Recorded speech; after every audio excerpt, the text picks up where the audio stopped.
இதில் மிக மிக முக்கியமான விஷயம் என்னென்னா, இன்றைக்கி நமக்கு தெரியும் தமிழ்நாட்டை பொறுத்த வரைக்கும் நம்மகிட்ட பெருநியல் வாட்டர் கிடையாது.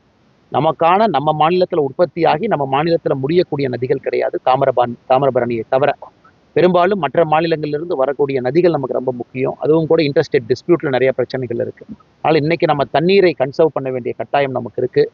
அதையும் தமிழகத்தில் நம்ம எல்லோரும் சேர்ந்து மக்கள்கிட்ட எடுத்துகிட்டு போகிறோம். மரங்கள் நிறைய வைக்கணும். குளோபல் வார்மிங், சூடு தமிழகத்தில் ஒரு சம்மரும் இந்த சம்மரை விட அடுத்த சம்மர் இன்னும் ஒரு 0.5 டிகிரி அதிகமாக இருக்குது.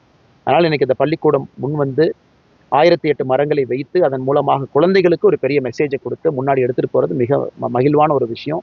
அதுவும் இந்த ஓணம் திருநாள் அன்னைக்கு இது நடக்குது. அது மட்டும் இல்லை, இன்றைக்கி நம்ம பேசும்பொழுது கூட நிறைய விஷயங்கள் மேடம் பேசினாங்க, ஐயா எல்லாம் பேசினாங்க.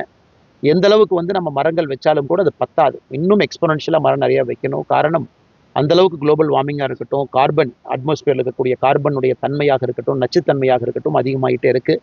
அதையும் தமிழகத்தில் இருக்கக்கூடிய நம்முடைய மக்கள் எல்லாம் உணர்ந்து அவங்களும் ஒரு கிரீன் வாரியர்ஸாக மாற வேண்டும் என்பது எங்கள் எல்லோருடைய ஆசையும் கூட.